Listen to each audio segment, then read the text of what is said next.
Good evening, everyone. Welcome. Thank you for joining us today. My name is Maria Pio, and I am co-director at the Godwin-Ternbach Museum at Queens College, where I oversee administration and education programs such as this one. My co-director and curator, Louise Weinberg, is also with us this evening. If you have not had a chance yet, I invite you after the program to visit our website at www.gtmuseum.org for a closer look at the current exhibitions, including the Tiny Pricks Project, as well as a virtual look into past exhibitions that we've done. And there is where you will also find information about upcoming programs and events. I want to take a moment to thank our donors and funders, including the Friends of the Godwin-Ternbach Museum, the Avery Arts Foundation, the Institute of Museum and Library Services, the Museum Association of New York, Kufferberg Center for the Arts, and Queens College. Without their support, we would not be able to bring this programming to you all today. Tonight, I am very happy to welcome artist and activist Diana Weymar to this space. As most of you know, we had intended this artist talk to be in person, but due to everything happening in this world, that was unfortunately not a possibility. But nonetheless, we're so happy and grateful that Diana is joining us this evening. Before we begin, I do want to share a little bit about Diana. Diana grew up in northern British Columbia. She studied creative writing at Princeton University and has worked in film in New York City. Diana has worked on multiple projects and collaborations, including Build Peace, the Arts Council of Princeton, Textile Art Center, and Zen Hospice Project, to name a few. She's also the creator and curator of Interwoven Stories and the Tiny Pricks Project, which we are very proud to host at the Godwin-Ternbach Museum, and which we are so happy to get to learn more about this evening. So I want to turn it over to you, Diana. Thank you for being here with us. Yeah, thank you for having me. You're generous to say that it's happening virtually because of the world. It's really happening because I got COVID, which I didn't think was going to be possible to get so soon, though I was careful. And you know, I'm really sorry not to have been able to see it in person. It looks beautifully installed.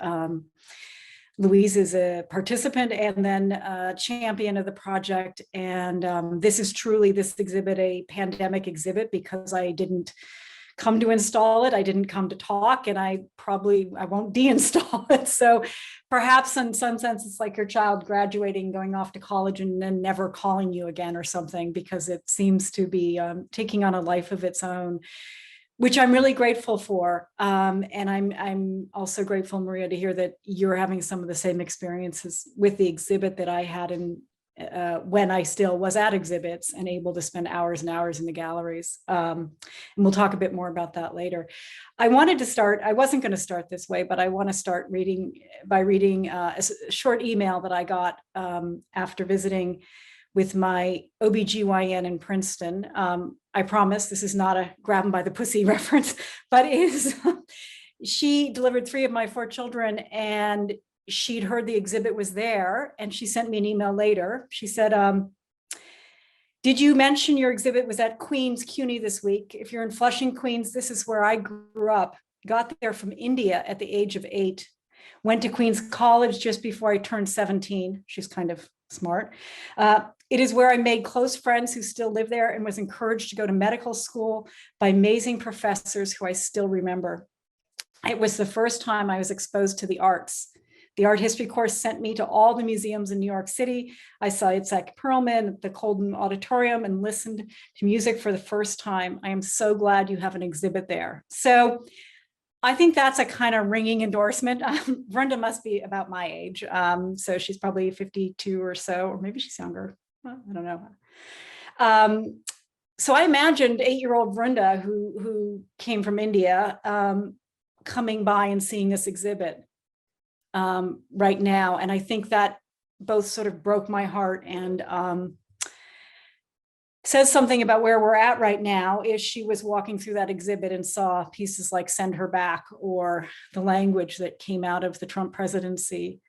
I'd like to think that it, you know, certainly would be indicative of our ability to have free speech, but also I think probably would be a hard exhibit for her parents to explain to her. So I thank you for exhibiting it, because there was a period when people were really concerned about exhibiting this project. So now to my official presentation, that little diversion. I found this quote, and this quote, I think when it comes to the material of Tiny Pricks Project, by which I mean what it's based on and what it's about, this is the quote that I always think of. It's E.B. White. Every morning I awake torn between a desire to save the world and an inclination to savor it. This makes it hard to plan the day. But if we forget to savor the world, what possible reason do we have for saving it? In a way, the savoring must come first. So I wake up every morning and pick up my phone to see, unlike E.B. White, I'm not feeding the chickens in Brooklyn, Maine, or, the New Yorker, but I wake up to my phone and I look for material. And generally I'm in British Columbia where I am now. So it's 3 hours.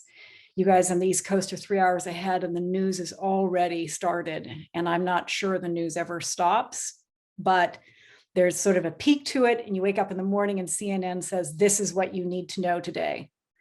As Trevor Noah joked, there is no such thing as breaking news anymore. It's all breaking news and it's all breaking all the time. So I wake up and I look for material. And I didn't always do this. So Tiny Pricks Project really began in earnest, I would say in 2018, 19. It's not clear because I was doing another project at the time. But at that point, the material that I was looking for and I was working with was both personal, but then it was also public through interwoven stories. But I was not touching text and material that was this political.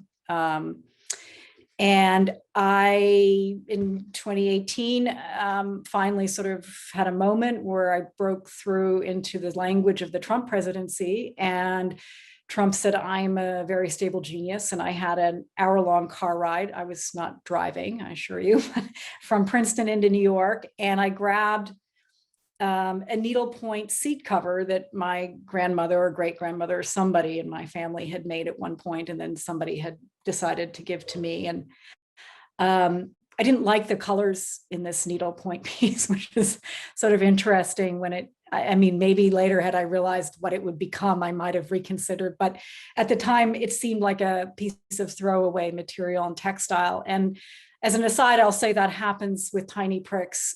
If you're able to see the exhibit or you look at it on Instagram, it's either the most treasured, valuable piece of textile in the family, by which I mean to the extent that there is a woman in California who sent in a piece, and her twin granddaughters did. And her granddaughters' pieces were made on textile hankies that had come from her mother who had survived the Holocaust. So that's sort of right up there, I would say, with extremely valuable and personal textiles, to people who are like, this is the ugliest thing I have around, and I'm so angry that I'm so mad I could spit version of stitching. So this is, I was really in the latter category. I knew the cushion was important because somebody obviously put a lot of work into it. And when we're talking about, the physical materials of this project, that is always a question of what the existing labor was, what went into making that textile before you start to stitch into it. And that's also, there's a third category with which Louise belongs, which is the genius moment where you pick an object that you can stitch into and then a quote. So Louise made a fly swatter after Kamala and Pence had their debate, and it says, I'm speaking on it. So this fly swatter with the I'm speaking and then the absent, first present, then absent fly, all of that comes together, and that's another kind of textile. So it's very interesting to see when you see an exhibit of the project, how many different kinds of textiles actually belong to this project. So I'm in the car and I'm driving, and I'm so happy to finally be doing something with this textile. I'm thinking that I can then sort of get rid of it. And I stitch in also an attractive thread, bright yellow. It's not a color I use, but I am a very stable genius. And by the time I got to New York, it was done and it was kind of sloppy. But I took a picture of it and posted it on Instagram. And there was an immediate reaction, by which I mean 4 people liked it because I had 500 followers. But for me, that was a real breakthrough moment. And I thought, well, I'm just going to do, this is kind of fun. Like, finally, I found some way to process the Trump language, because every day was just sort of suspended disbelief. And when you live in a state of disbelief, you're not, I find, generally very active. You're almost sort of paralyzed. So I was like, I'll do one a week. And then by the end of the Trump presidency, I'll have a funny little show that maybe I'll be lucky enough to exhibit somewhere like I am now. And it'll be kind of funny, like funny, painful, but funny. And then I started really following Trump, by which I mean on Twitter. And there was so much material. There was so much material, and a sense of urgency started where I thought, well, if I'm going to do this, I should do this all the way. And then I thought, well, he can't really say this. Of course, he's later going to delete it. And then how will we know that he said it? There'll be no record. And so it was just this, you can see how like the sense of urgency compounded with the unbelievable amount of material. It was endless because, there was a time when we all thought that the presidency made the president. We thought that someone becomes presidential. But basically, you could take any one of us and put us in that office, and eventually we would start behaving like a president. Wow, there's so many things I'm wrong about. That's really what this project is about, is that I got everything wrong. And I also thought he'd leave office. So I was like, I'm not going to be doing this that long. Like that, how bad can this be? Right. Little did I know, but, I started stitching, and then I was like, well, I'm probably going to have to do one a day. And then I was like, well, I'm probably going to have to do 2 a day. And I started a list, and I, meanwhile, was going back, sort of catching up, because at that point, he'd already said, grab him by the pussy. He'd already said a bunch of things. So I had to go back and kind of pull those things out of the ether, off the things that we never thought he could say, then still be elected, and add those. And by the time I got, this is sort of, I think this was January. By the time I got to the summer, I was, I don't want to say I was a nervous wreck, but I was seeing some friends that I see annually in the summer, and they were like, well, let us help you. I'll have my neighbor, whom I sort of knew but didn't know that well, said, I'm going to have some friends over, some of whom I didn't know, and bring over some supplies, and we're going to help you. And by the end of that evening, I must have been about 10 women there. It was like, it was sort of unbelievable. I will say that I knew things about these women that I didn't know, about closest friends. And mostly at this point, the focus was really on Trump's treatment of women and language around women. This was like the Megyn Kelly, like she's got blood coming out of wherever. This is like, I even hate saying these things. It's easier for me to stitch things than say them. But it was sort of that time period. And then they gave me the pieces, and I was like, okay, I could get some help. And so then the project went to New York Textile Month, and it kept growing. And then the summer of 2019, Rochelle McPherson at Lingua Franca picked up the project and said, I think we met on Instagram. I mean, there should be a record of it, that we both sort of think that's how we met, and we both sort of think that we found the other person, but we found each other. And she said, and she had a lot of followers, she said, why don't you make a piece and I'll post it? And so I did the, oh my God, I'm fucked piece. And I have a copy of that one. And she posted it. And actually, I guess I don't have it with me, but she posted it, and it was the thing. So more than 4 likes. So again, you'll see that that Instagram becomes very, very important to the project. And she was like, you know what, come to New York, like, let's do a show. And I was like, really? And so I got on a plane with all 630 pieces I had from the exhibit in San Francisco. And I left after that meeting in New York. I left all the pieces there. I went back a month and a half later. And what she did at Lingua Franca was fill this small store on Bleecker from floor to ceiling with pieces. And Maria and I were discussing earlier the screen she designed for the window, which it was like a gauze that hung down right on the front of the street with a cutout square in which you were inside and you could see outside. And we would sit for hours watching people walk by, spin around, people pointing, taking pictures, covering their mouths, laughing. it was this completely interactive experience. And most people had heard one or two of the quotes, but not all of them, had heard some of them, had forgotten them.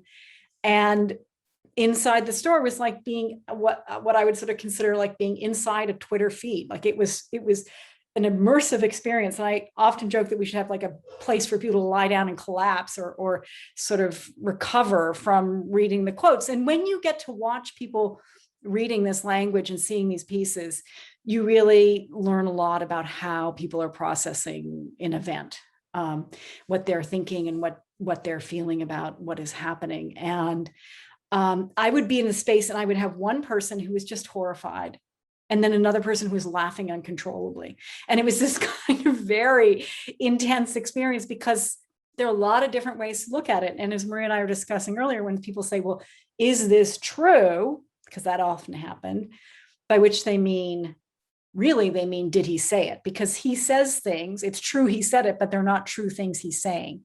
And so there's this incredible tension between, you know, do I believe what I'm seeing? Do I believe that our president can say it? Do I believe that it's been said? And then finally, do I believe it's true? I mean, it's a strange process to go through when you believe that you should be getting the truth from someone. And so by the end of 2019, by the beginning of 2020, I had over 4,000 pieces, very close. I mean, the goal had been to have 2020 by that year, and we far surpassed it, and the project just grew and grew and grew. And I always said that Tiny Pricks Project would end when Trump was out of office. And boy, did he leave office in a special way. So, I mean, the unimaginable keeps happening. And so it's still ongoing, as you probably all know, and it's shifted a bit. And I'm going to talk a bit about how the material, not the actual material, but how the material that the project covers has shifted and why I think that is the case. When you're absorbing, the news in the way that we have all been, there comes a point when I think you just can't. You either can't absorb anymore or you can't continue to absorb it in the same way. Something has shifted. Even when you're processing it in a physical way, you're reading a quote, even in my case, reading and then stitching and releasing. There's still a point where it's too much. And there was also a point when I realized that it was one thing to just capture everything Trump was saying and to put it out there again and again and again, 3, 4. By the time it was fully launched, sometimes I was posting up to 30 pieces a day because I could not keep up. And as everyone knows, you can only post 10 images at a time, but I would then put more than one piece in each square. And my promise to every participant was that if they made a piece, it would be posted. Unless it wasn't really a Trump quote. There was one poor participant who did a piece and I was like, this sounds a little wrong. It's close, but it doesn't sound quite right. And it turns out it was a South Park quote, which sounded just like something Trump would say. It was South Park doing Trump. So it was very meta. It was like, okay, no, we can't actually do that. But unfortunately, and she felt so badly. She was like, I didn't know. I mean, I saw it. So this is something that, is very tricky now. If you're quoting someone, you'd be surprised. News sources get it wrong all the time. And followers will always tell you when somebody's gotten it wrong, because there are people out there who are actually still paying really close attention. And though I'm mortified when that happens, I'm also grateful because I am trying to make some attempt for it to be a true record. But in terms of material and why I opened it up there was a long period when it was just Trump quotes, and I would be in this workshop and participants was like, does it have to be something Trump said? Does it have to be? And my answer was always yes, until I decided that the context needed to be opened up more. We could see who Trump was. We could see what he was saying. We could see what he was doing, but we were losing. It's like this, I think some of you have it, this filter, Louise has it, where you can't see anything behind the person anymore. And that was kind of how I felt we were getting to the point where we could just see Trump and we couldn't see any other politicians really.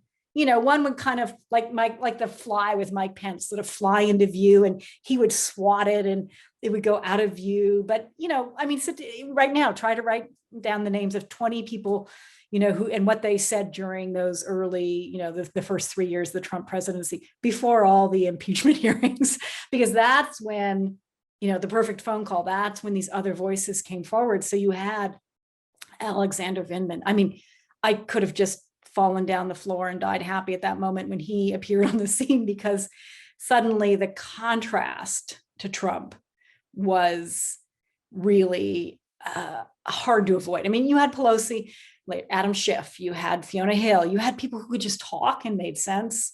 You had John Lewis. I mean, you had a lot of people, and it seemed suddenly important that to include their voices. And if their voices were included, then it was important to start to put Trump into some context beyond just Trump and his kids. I always allowed it was Trump and then anyone who was very Trump-alike, Steve Bannon, Kellyanne Conway. I mean, you had to kind of include them because they just felt like, yeah, it's the same fabric. But once that opened up, it was a relief for people. I could, I know it's kind of new agey to talk about feeling things on Instagram, but I felt the relief, and people wanted to see these other pieces as well. Ruth Bader Ginsburg. I mean, there were a lot of other things that were starting to that happened that we really needed to hear other voices discuss, not just Trump's, performative, rendition of the current events. So I opened it up, and it's eventually sort of opened up to where it is now, which is that it includes it's kind of an hourglass now. And I think of the hourglass as going, instead of this way with the sand coming down, I think of the hourglass as being sideways and being tipped this way a little bit, because there is a kind of nostalgia that's infused in this project. The reason we are so upset is because we long for something else. And I don't want to be careful to say that I don't necessarily long for the past, but there's a nostalgia for the feeling that when you watch the nightly news, it's the nightly news. It's not the nightly commentary that I went to a funeral for a newscaster, and I think it was Tom Brokaw who signed off because they had been contemporaries, and he was in Florida. He couldn't be there, but he said good night to his friend. And he said, this is Tom Brokaw from Nightly News. And I was like, oh my gosh, I remember hearing that voice that said, like, it's like taking your glasses off at night. Like, now I can go to bed. And, I try to keep my phone out of my bedroom, but I do know it's like right there. I can reach for it at any point and get a bunch of news. But it was so important to have a sense of looking back at some of the things that we've lost, especially as we started to lose, for my generation, lose people that meant a lot to us. I mean, not just RBG, but David Bowie. I mean, all these sort of things started to kind of come into play in terms of the material of the project. So when I go and look back at the older pieces and I see just the Trump pieces, I'm always thinking about what else, what I'm missing, what could be there, what I long for. There's so many writers and artists I've talked to who during the Trump era had a hard time doing publicity for their books because so much of our bandwidth was taken up by Trump. I mean, he just took all the air out of the room. And you see now people like Marjorie Taylor Greene trying to do the same thing. We see this happening again and again. And I don't just mean Elon Musk, but I mean other, actors, we could say bad actors. So it was the return to the E.B. White quote of, there's nothing worth saving if you're not savoring. So I hope that right now the project has that balance where if you pick up your phone, and you're looking at it, you don't know what piece I'm going to post. And because I don't know, I do have a book, I do have a list because I'll read something, I'll hear something on NPR or somewhere, and I'll say, I've got to put that in at some point. But I don't know when I wake up what piece I'm going to make right away. And I also don't know what's going to happen that day and how the pieces will relate to each other. There are certain pieces that I've made commitments to making. Every Monday, I do a piece by Molly Jong-Fast. That's a Monday activity. I hope people have noticed that it's Monday. And I'm doing pieces for the isolation journals. Well, the founder of the isolation journals is going through recovery from her second bone marrow transplant. So those are my regular habits. And that's sort of how the material, the figurative material, the stuff that inspires me and why it inspires me to participate. And then the actual material, because I realize I've talked so much. I want to get to your questions, but the actual textiles, it's important to just note that these textiles are in a liminal state. They are between places. I am always collecting textiles, and they're sent to me by people who don't know what to do with them. And by which I mean, they can't throw them out and they can't keep them. And I think that there's something incredibly poignant about that in-between stage. And the reason I use, and not just Tiny Pricks Project, but also my studio work, what I call memory textiles, is that I find that they've done half of the work for me in creating a piece. And I am trying to churn out so much material. There's so many people, including people who are probably listening to this right now, who are so much more accomplished stitchers than I am. I am like a stitch hack. I am like trying to burn through material because I don't have time to hone my skills the way some of my participants do. And I don't know if you look at the interwoven stories pages that are coming in for the project at the Arts Council of Princeton, these pages will knock your socks off. I mean, they are gorgeous. I happen to believe that every single piece is gorgeous, and I stand by that. I love all my kids equally, and every piece of this project is gorgeous. But because I think whether you struggled to make your piece, it's not about the skill that you're bringing to the piece. It's the fact that you have participated and you have struggled, or you have thrived, or however you've gotten through making this piece. It's right there. It's right there in the textile. And the reason these textiles, I think, work so well is that we can imagine that they belong to someone. When we look at a Twitter feed or we look at our phones, everyone's like, we don't think about who does this. Well, unless a phone is lost, we think about who does this phone belong to, but we don't think about the story when we look at somebody's phone. But when you look at a textile in this project, and it doesn't matter what it is, I think you cannot help but know that somebody's hands touched it, that somebody wore it, that somebody gave it to somebody else. I mean, and I don't know what else more there is to really savor in the world, other than sort of what we touch, what we make, what we give each other, how something makes us feel. And these textiles, I think, make us feel somebody's love. I mean, somebody's care. And their sort of evidence, and the fact that they can sort of now make the segue to social media is kind of a great gift. I'm just sitting here right now and I'm looking, and somebody sent this to me. Like, I don't even know. It's like the size of my palm. I don't know what this is. Like, okay, maybe somebody here does know. Like, maybe it goes over like a teacup. Like, okay, I hope somebody in the chat will tell me, because somebody knows. I mean, followers are but look at the work. I mean, so somebody made this, somebody had it, somebody put it in the mail and sent it to me, somebody that I don't know, that doesn't know me.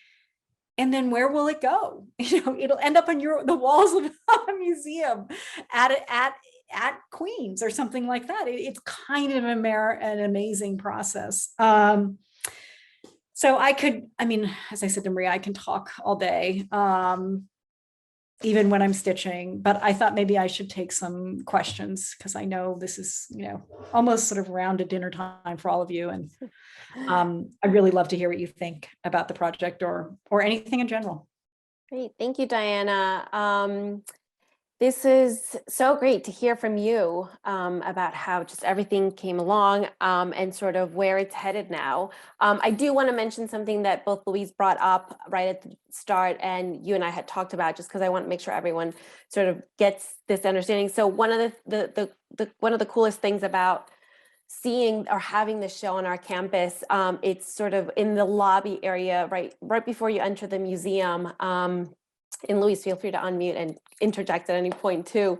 But one of the things I certainly love, and I know Louise, her office is right there as well, is seeing people interact with these works. Sometimes they're just maybe coming through to get to a class, or maybe they're looking for an office.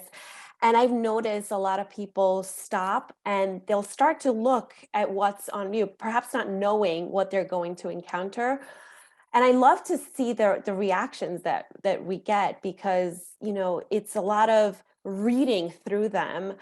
And then oftentimes someone will just burst out laughing at something, and then they'll sort of step back and be serious again.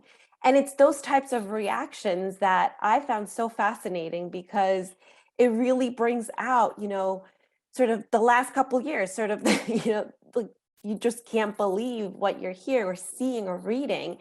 But at the same time, there's a very serious tone to that, because as we've talked about, you know, these things are fabricated, but not in a way. So it's the truth, because that's what he actually said. But it's not the truth. It's not facts that we're reading. So, you know, thinking about this, it's such a powerful exhibition. Seeing all of these together, I think, in one space makes it that much more powerful to experience. Louise, I don't know if you want to add anything.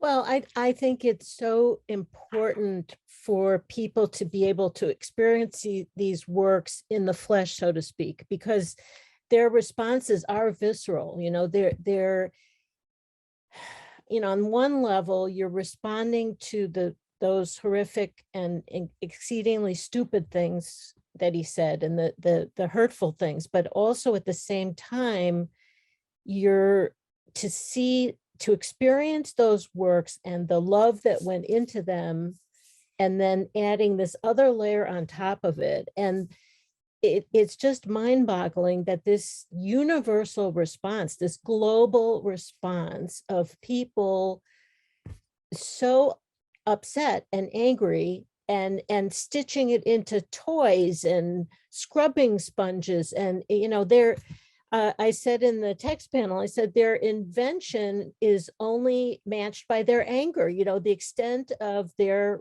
emotional response. And so I think it's so important for these pieces to be seen in person, really. I mean, I think your feed on Instagram is remarkable, but, you know, after seeing people's responses, I can see how important it is to have that firsthand experience. Yeah.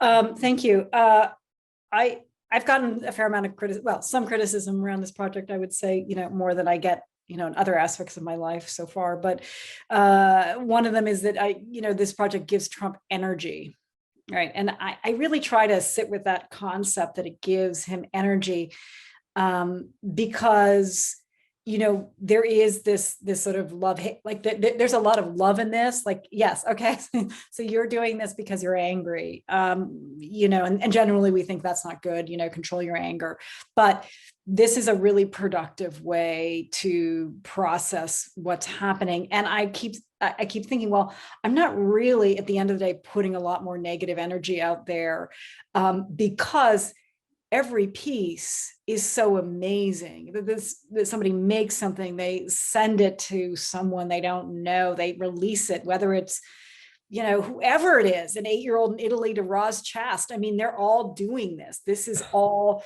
their time and their work. And so I think, like, at the end of the day, it's positive. It's a positive, loving thing. Like, I don't know how you necessarily walk out of that, an exhibit of them and have quite the same feeling of love, except that this is the aspect in which it's like a memorial. And this is like, it's like the Vietnam Memorial. It's like something that you're walking through and you're looking and you're witnessing. There's, you know, it is what it is. And we can ignore it. I mean, I literally now have people say to me, I don't follow Trump on Twitter. Now people go as far as to say, I don't listen to NPR anymore. Like we're getting to the point where people, I don't know what we're going to be able to listen to anymore or follow anymore, because I understand, like, every day NPR, my daughter who's 22 is like, NPR is really depressing, Mom. like, will I ever get a house, a job? Like it's like, I get it. But yes, like let's begin our day like E.B. White and savor. But that savoring will lead you to trying to save the world. And I'm not saying Tiny Pricks Project is saving the world. It's probably saving a lot of handkerchiefs, but it's not saving the world. But it definitely is. These people feel better. If people started writing me letters saying, I feel so much worse after being part of your project, I'd be like, whoa, that's not good. But I've never had that. The opposite. People will say, this project got me through these things. So I don't know if you can help get someone through something. Well, like, what else are we, like, at the end of the day, what else sort of has the same kind of meaning as that? I hope. Yeah, that's really interesting. I'm sort of curious to know if any. I know, Louise, you submitted stuff to the project. If anyone else here has also submitted. Susan, I think you raised your hand. Great. Do you want to, Susan? Do you want to share a little bit about and Katie? Sure.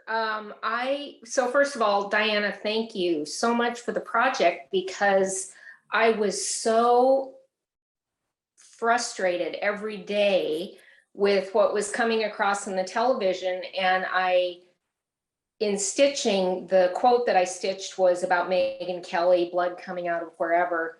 And it was so cathartic. It surprised me.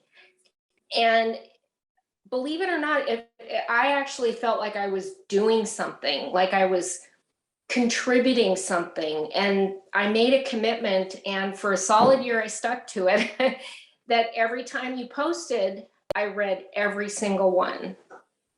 And I did it with love, knowing that this was very likely cathartic for a lot of the other participants.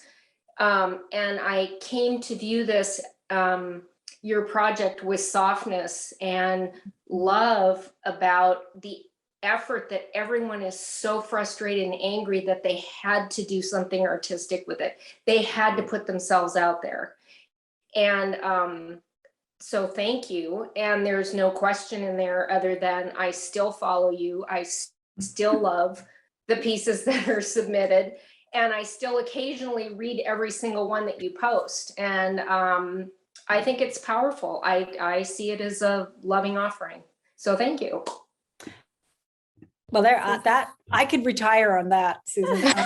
I don't think my family's read my family's like, no, like my daughters for a while, like, okay, they told me I had to get on Instagram. They were right. And then they started like, they're like, Mom, you can only post once a day or people will unfollow you. And I was like, oh, they must be right, because they're teenagers. And so I'd be like waiting till the next time I could post. And I was like, do you think I can post yet? And then I would start posting a lot, and they'd be like, Mom, give me your phone. They'd literally take my phone. And I'd be like, no, I think it's okay. I think it's okay. Because now I can't tell how many follow. Like, if people unfollow me now, you get to a certain number and you can't tell anymore. It used to be like, I'd see the number go up, I'd see it go down. I'd panic. What did I say? Then I was like, well, I just can't tell anymore. And then when I got verified, when I got the blue check, they were like, okay, you can do. I want to ask Deb, how is that a potholder? I don't get it. Who says it? Well, how can I hold something with this? Yeah, well, I think that you don't put your hand inside of it. You use it like to pick up the pan. Don't put your hand inside. Yeah. So these things, I'll use my non-stitching hand, so I don't have to like get this. As much like I have to be careful with this hand. I can lose this hand, I guess, but that's pretty. I'm going to try that. it's Definitely. Yeah. Thanks, Deb. Diana, we have a question. Gregory Chalette, who's a professor at Queens College, asks, in the social practice program, actually. Yes, I'm interested in who the demographic is of your Craftivist project collaborators, if you know. I ask this because you're connected to the cultural realm via your education, but perhaps some or many of the participants are amateur lovers of artistic expression. Do you know or have any strong hunches? I have hunches. Thank you for adding hunches, Gregory. That's generous, because this project has been, in case you can't guess, like drinking out of a fire hose for me. So people ask me questions like how many men, how many women, what ethnicity? I was like, I have no idea. They sent a package in. I mean, I have some idea, but even if you try to track people on Instagram, you can't tell unless someone, you can't always tell who people are, any of that. So, what, I don't know that much about all the participants. What I know is that somehow the project made it easy enough for beginners to participate, that they felt comfortable. And I think that might be part of the anger that Louise is talking about, where that was what, made people get over their. So this is a medium that has a lot of anxiety attached to it, believe it or not, especially if you had to take a stitching course, or, it's very gendered. There are a lot of things about it that make people really uncomfortable. It took me a while to feel comfortable stitching in public. I'd be at the gate. I was flying a lot to exhibit the project, and I'd be at the gate stitching. I'd be like, okay, like nobody else is stitching. Everybody else is on their phone. I'm a feminist. I went to college. Like, should I be like, what am I doing? I'm sitting here stitching. And people just look at me like I was some weird person, which is fair. But I just felt like there's something that Trump just shattered and broke down. Like, I was at Princeton when Trump was elected. People gathered in the community library to cry. Like, there were people who felt like they were like losing their jobs that day. Like, not maybe literally that day, but the way he was going to close down institutions. Like, it was like just everything that changed. And I think there's something with this project where I don't know who's participating. The AIDS quote was very important for education for so many reasons. There was a mandate. There was something that needed to change. There was so much, that was needed to help people who needed help. Tiny Pricks Project is more vague in a way, but it's also something that, so many people can relate to. There's also there's a smaller version in the UK. I had people sending in pieces of Boris Johnson from Italy, from Australia. A lot of Australians like the project. I don't know what that's about, but it just, you could have a Tiny Pricks Project in so many countries and places right now. And I don't know. I probably missed your question, Gregory. Didn't answer it completely, but I don't know. I haven't had the chance to get to know all of the participants. And it's mortifying when people come into an exhibit and they're like, I met you last year and I did this piece. And I'm like, oh, and when they say their pieces, I can remember their pieces, more than I can remember people at this point, but it's like a mural. So when you send in your piece, it becomes part of this whole project. And in the exhibit in San Francisco, which was about 600 pieces, I did an index with every single artist. I had I had like a hashtag. So it would be like Sally Booth hashtag Tiny Pricks Project 31. And then when I posted her piece, I used that hashtag so that if you took a picture of Sally's pieces and then you use that hashtag, having looked through my binder with the index, it would be attributed to Sally. Do you know how many people did that? Like none. Nobody really cared who did it. And so I would say to artists, if you want to be known for doing that piece, you have to somehow put your name on it. But the fact that you made it is not what it's really about. Also, that turns out, don't ever do that, because it some reason crashes your Instagram account temporarily for different periods of time. I don't know why, but it did do that too when it was at Lingua Franca, and so many people were using that system, and then it would just crash that hashtag. So with social media, it's very hard to, I think, really know who people are, to really track and also to track intellectual ownership and authorship, which is something that I, sometimes stay awake at night thinking about, like, who's taking pictures. You could be a Trump supporter and take a picture of Susan's piece and use it for a totally different purpose. But this cycle of like the middle school sort of life cycle diagrams we all used to do, the life cycle of Tiny Pricks Project is, it starts out there in social media land, or the metaverse, or whatever Elon Musk is going to call it. And it comes into the person, it's made into a three-dimensional object, and then it's put back onto Instagram. And in that process, the individual becomes part of this, the I don't want to say movement, but part of the fabric of the project. And that's, to me, sort of where they ultimately land. And I think participants feel some relief. A lot of people submitted pieces anonymously. There was a woman who was in, I think, Louisiana. She had to stitch her piece in a closet so her husband didn't see her stitching it.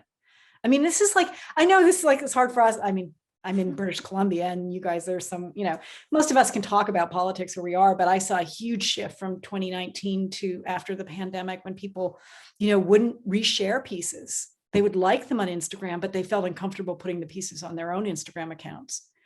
So I've seen a real shift from, people becoming more public about their feelings and their identities relative to their pieces. But there were women that were in the middle of sexual assault lawsuits who, during Brett Kavanaugh's hearing, couldn't put their names to pieces, but were very angry and very upset. So there's a lot happening. And I think I just didn't have, I'm one person sort of running the project, and there's so many things I could have done if I had a research team or more bandwidth, but that's just sort of, I think, how it happens. If you want to stay right in this, like right as something's unfolding, you don't have that kind of care or rigor that, I think you can have in an academic or institutional setting. Yeah. Thank you. So we have about 9 minutes, or just about. If anyone has any other questions, we'll get to those as well. If you want to unmute yourself and feel free to ask Diana a question yourself, that's fine too. This is a nice intimate group where we can have these types of conversations.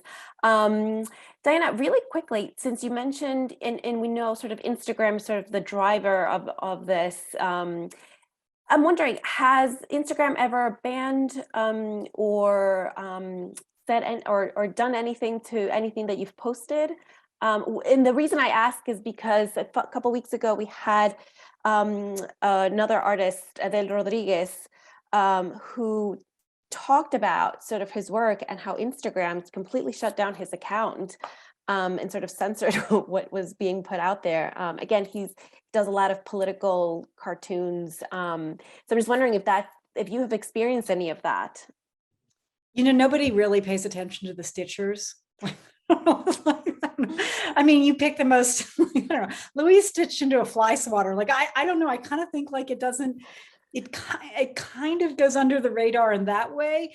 I did, however, have an experience that did change the way I feel about Instagram almost forever, which is the night of the opening at Lingua Franca. Okay, so this is a big deal for me. Like, I just turned 50.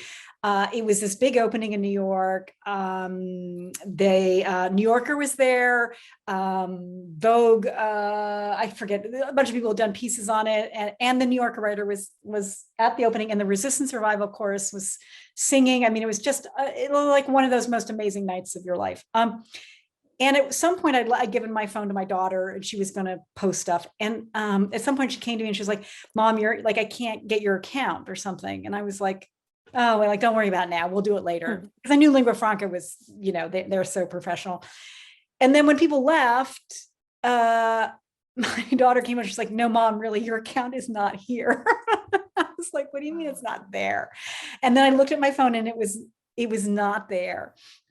And two of my best friends were with me in addition to my daughter. And they literally talk about like escorting me down the street. Like I was white.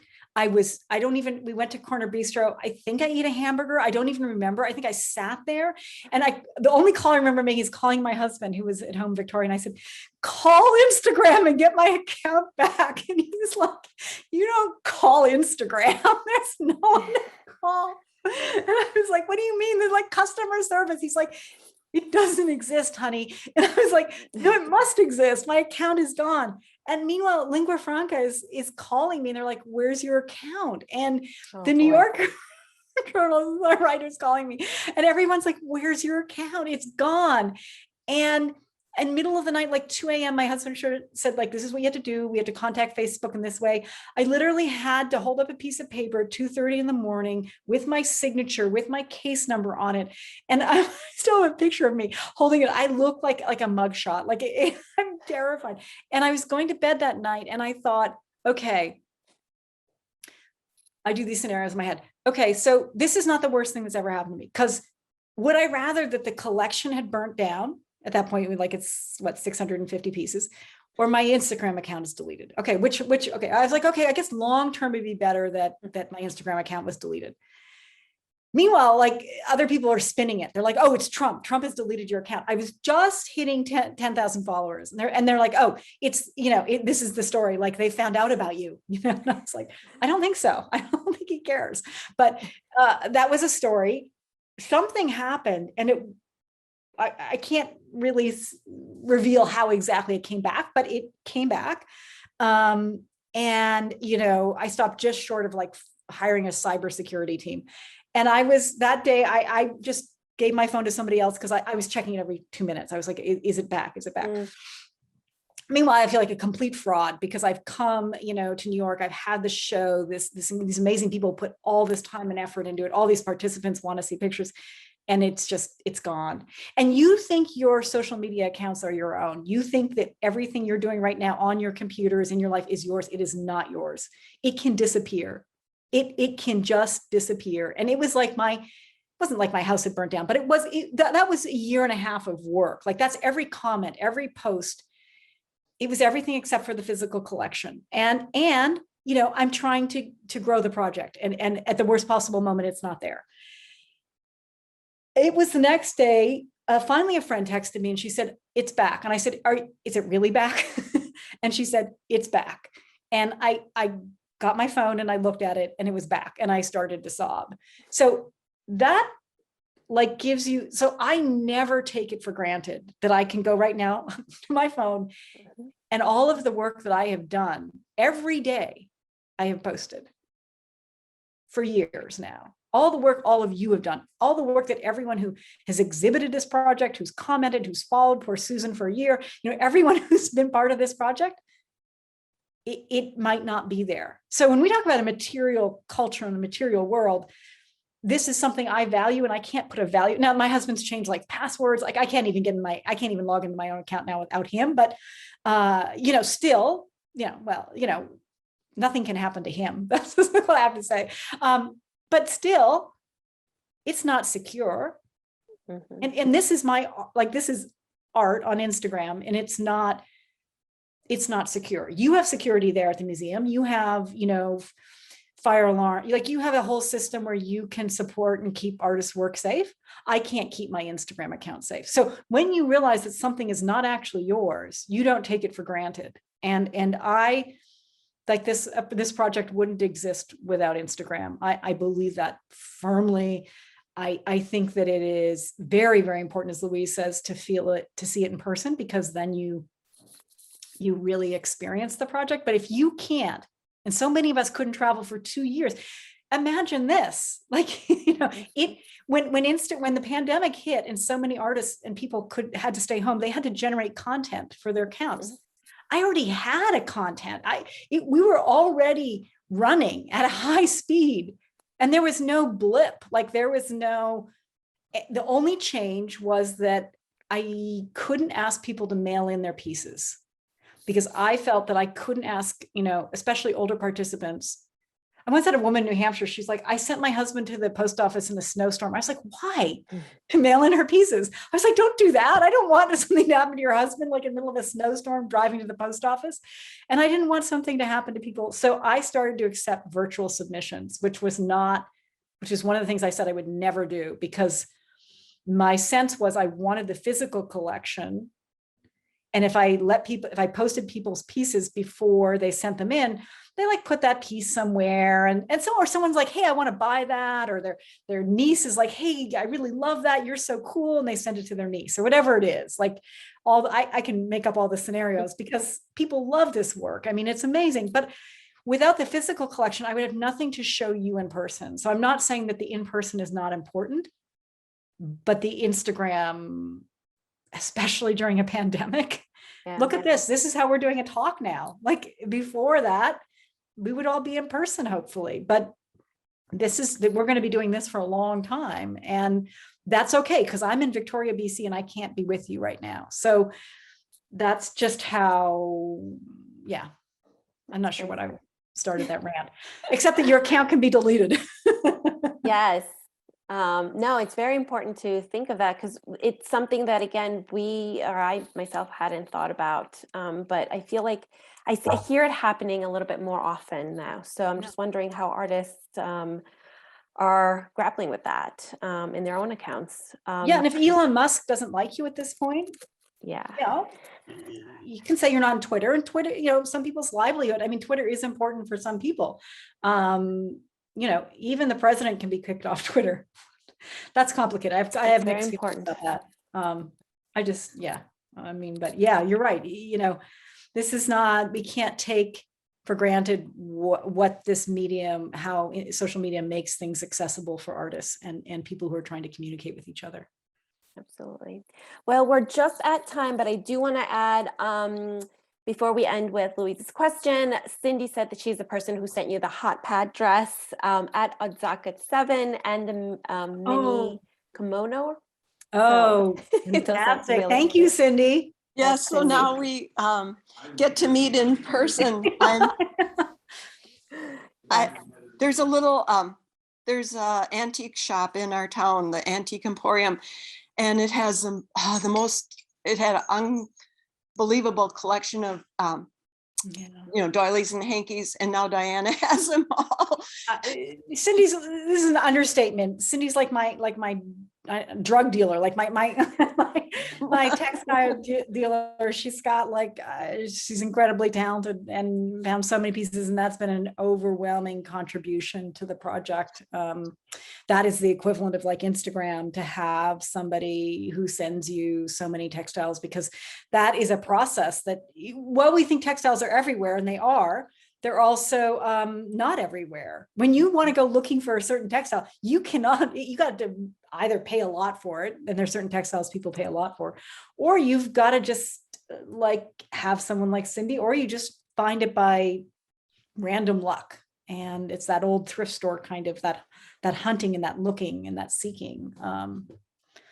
Yeah, but That's been the fun of it. And their textiles are now 20% off. So hankies are like 80 cents and all the doilies are $1.